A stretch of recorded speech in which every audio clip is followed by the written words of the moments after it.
Iran has started a direct attack on Israel. ইসরায়েলের সাথে ধুমধুমার লড়াই দেখলে আপনার মনে হবে ইরানের চেয়ে ভালো আর কেউ নেই। আবার ইরাক সিরিয়ায় ইরানের গণহত্যার ফিরিস্তি শুনলে আপনার মনে হবে ইরানের শিয়ারা ইসরায়েলের চাইতেও খারাপ। সব মিলিয়ে বিশ্ব রাজনীতিতে ইরান রহস্যময় এক চরিত্র, যার ফলে ইরানি প্রেসিডেন্ট ইব্রাহিম রাইসের মৃত্যুর পর মুসলিম বিশ্ব দুভাগে বিভক্ত হয়ে পড়েছে। আজকের প্রতিবেদনে আমরা ইরানের এমন সব দিক তুলে ধরব যার মাধ্যমে আপনি প্রভাবশালী এই দেশটির ভালো এবং মন্দ তথা মুদ্রার উভয় পিঠ জানতে পারবেন। ইরান জ্ঞানীদের দেশ, কবিদের দেশ। যে ভূখণ্ড একসময় পৃথিবীর ইতিহাসের সেরা মুসলিম কবি, সাহিত্যিক, বিজ্ঞানী জন্ম দিয়েছে, আধুনিক যুগে এসে সেই ভূখণ্ডই বিজ্ঞান ও প্রযুক্তিতে সবচেয়ে এগিয়ে আছে। ইঙ্গো মার্কিন অপশক্তি, বহু রকম নিষেধাজ্ঞা দিয়েও ইরানের ড্রোন, দূরপাল্লার ক্ষেপণাস্ত্র, অন্যান্য সমরাস্ত্র কোনো কিছুর উত্থান ঠেকিয়ে রাখতে পারেনি। পশ্চিমাদের সর্বোচ্চ চেষ্টার পরেও ইরান অতি শীঘ্রই পারমাণবিক বোমার ঘোষণা দেবে বলে ধারণা করা হচ্ছে। ইরান মুসলিম বিশ্বের সবচেয়ে বেশি সফট কর্নার অর্জন করেছে ইসরায়েল বিরোধী অবস্থান নিয়ে। ইসরায়েল আরবদের কাছ থেকে ফিলিস্তিন ও মসজিদে আকসা ছিনিয়ে নিলেও আরবরা প্রতিশোধের পরিবর্তে ইহুদিদের লেজুর বৃত্তি শুরু করেছে। পক্ষান্তরে ইরান ইসরায়েলকে চক্ষু রাঙানি দিয়ে কথার লড়াই আর ধুমধুমার অস্ত্রের মহড়া দিয়ে এমন এক যুদ্ধ পরিস্থিতি তৈরি করেছে যে মুসলিম বিশ্ব মনে করত এই বুঝি ইরান ইসরায়েলের যুদ্ধ লেগে গেল। যদিও দুই দেশের মধ্যে কখনোই যুদ্ধ হয়নি এবং অদূর ভবিষ্যতেও তেমন কোনো সম্ভাবনা নেই, বরং কিছুদিন আগে ইরান যেই পদ্ধতিতে ইসরায়েলে নামকাওয়াস্তে হামলা চালিয়েছে সেটাকে অনেকেই নাটক বলে অভিহিত করেছেন। তবে ইরান যে শিল্পে, সাহিত্যে, প্রযুক্তি, সমরাস্ত্র এবং বিশ্ব রাজনীতিতে বিশাল এক শক্তি, সেটা দিবালোকের মতো পরিষ্কার। এ কারণে মুসলিম বিশ্বের অনেকেই মনে করেন একমাত্র ইরানের পক্ষেই ইসরায়েলকে শায়েস্তা করা সম্ভব।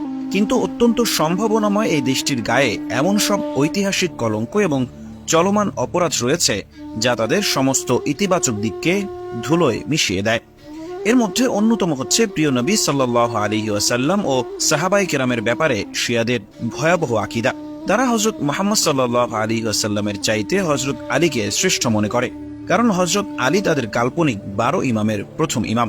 শিয়াদের ধারণা মতে এই ইমামগণ দুনিয়া ও আখিরাতের মালিক এবং তারা যাকে ইচ্ছা শাস্তি দেন ও ক্ষমা করেন।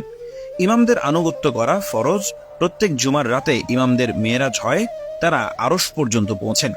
তারা হাতে গোনা কয়েকজন সাহাবী ছাড়া হযরত আবু বকর, ওমর, উসমান, আম্মাজান আয়েশা সহ প্রায় সমস্ত সাহাবীকে কাফের ও মুরতাদ মনে করে। তাদের দাবি বড় বড় সাহাবীরা কুরআন সংকলনের সময় হযরত আলীর শ্রেষ্ঠত্ব ও ইমাম হওয়া বিষয়ক আয়াতগুলো চুরি করে বাদ দিয়েছেন। এই হিসেবে শিয়াদের ধারণা বর্তমানে আমাদের কাছে থাকা কুরআন খণ্ডিত এবং অসম্পূর্ণ। মূলত এই ধরনের ভয়াবহ আকীদার কারণে এসব শিয়াকে উলামায়ে কেরাম কাফের ঘোষণা করেছেন। বর্তমানে ইরাক, ইরান ও সিরিয়ায় শিয়াদের এই দলটাই সংখ্যাগরিষ্ঠ এবং ইরানে তারা এই বিপ্লব ঘটিয়ে ক্ষমতায় আসীন হয়েছে। ঐতিহাসিক এই কলঙ্ক ছাড়াও ইরানের সাম্প্রতিক আরেকটি কলঙ্ক হচ্ছে মধ্যপ্রাচ্যে সুন্নি গণহত্যা। ইরাকে, বিশেষ করে সিরিয়ার শিয়া শাসক বাশার আল আসাদকে সহায়তা করতে গিয়ে ইরানি সেনাবাহিনী এবং মিলিশিয়ারা যে ভয়াবহ গণহত্যা চালিয়েছে তার বিবরণ শুনলে যে কারো পশম দাঁড়িয়ে যাবে। সিরিয়ার আলেপ্পো, রাক্কা এবং ইদলিব সহ বড় বড় শহরগুলোতে ইরানি বাহিনী এবং তাদের সমর্থিত মিলিশিয়ারা খুন, হত্যা, ধর্ষণের পাশাপাশি ফসফরাস ও ক্লাস্টার বোমা ব্যবহার করে জাতিগত নিধন চালিয়েছে। ফলে আমেরিকার হাতে নিহত জেনারেল কাসেম সোলেমানি ইরানিদের কাছে বীর হলেও ইরাক ও সিরিয়ার মুসলিমদের কাছে কসাই হিসেবেই বেশি পরিচিত ছিলেন। ঠিক একই কারণে বর্তমান ইরানি প্রেসিডেন্ট ইব্রাহিম রাইসি নিহতের সংবাদে সিরিয়ার বিভিন্ন শহরে মিষ্টি বিতরণ করতে দেখা গেছে।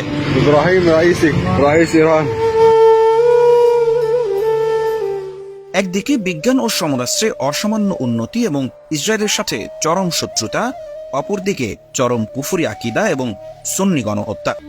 ইরানের এই দ্বিমুখী চরিত্রের কারণে বর্তমানে মুসলিম বিশ্ব তাদের নিয়ে দ্বিধায় পড়ে গেছে। প্রেসিডেন্ট রাইসের মৃত্যুতে না পারছে আলহামদুলিল্লাহ পড়তে, না পারছে ইন্নালিল্লাহ পড়তে। ইরানের এ কেমন দ্বিমুখী চরিত্র!